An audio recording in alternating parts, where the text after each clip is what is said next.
Okay, we're back here. Now, what I've done is I've already started to put my feathers in, and I'm just going to show you how to do a couple of these.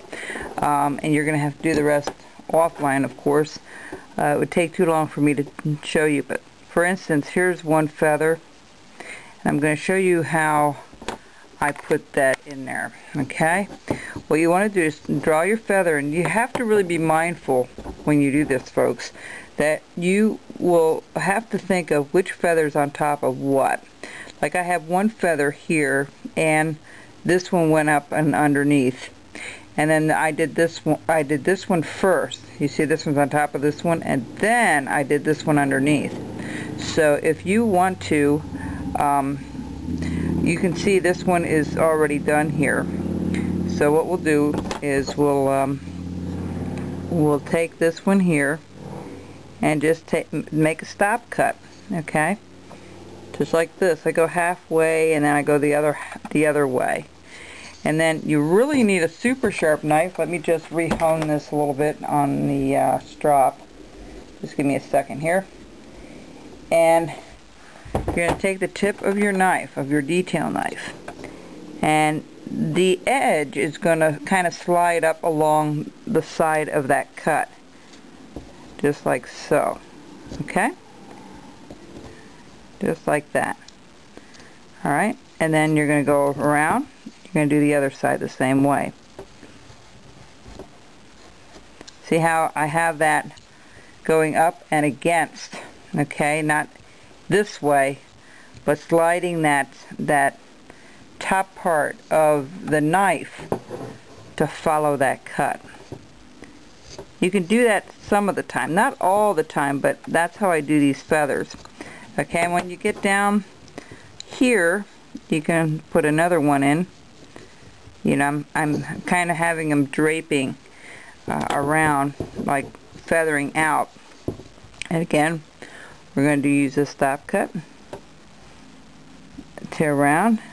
You can do it all the way around, that's good. But what I like to do is turn it around and get the top very close to the top of the feather, and then back down again, just like that.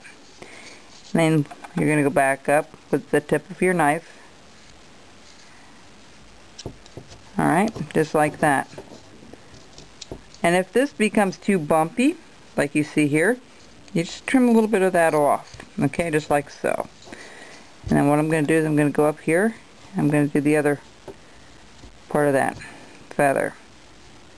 Alright, so that's how those feathers are done, folks. And when you get down here where it's going to be a little tough when this starts overlapping, where you're actually going to only have a little piece to take out.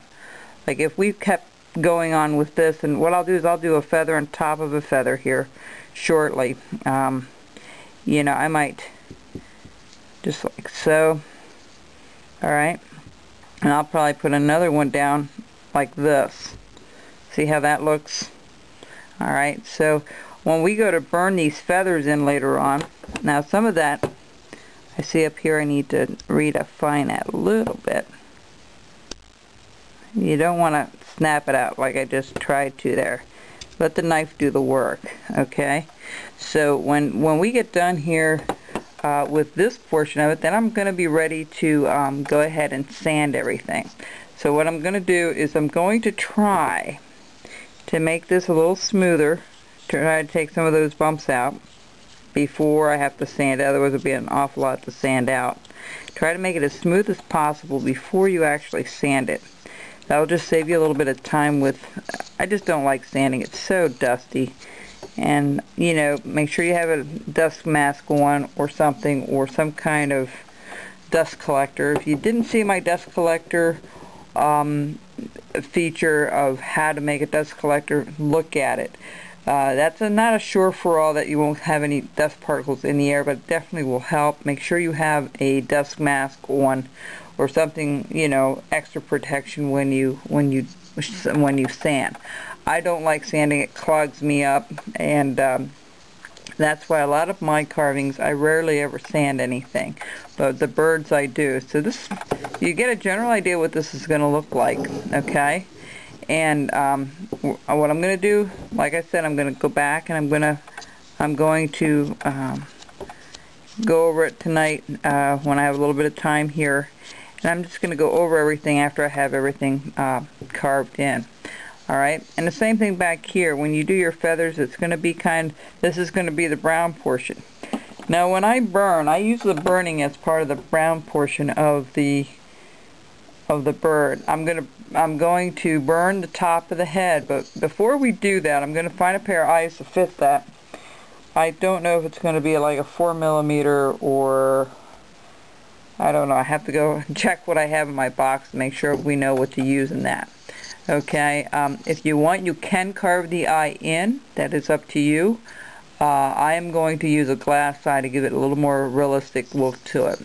But that's entirely up to you. There's a lot of good supply houses that find this kind of stuff.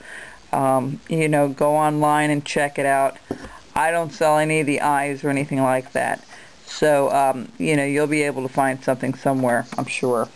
You know, if you're not 100% sure, then post a question on the forum where there might be a supply house near you on the Woodcarvers Illustrated forum. They can usually give you a lot of good information about that. Okay, folks, so I'll be back, and then when I come back, you'll see this all sand down.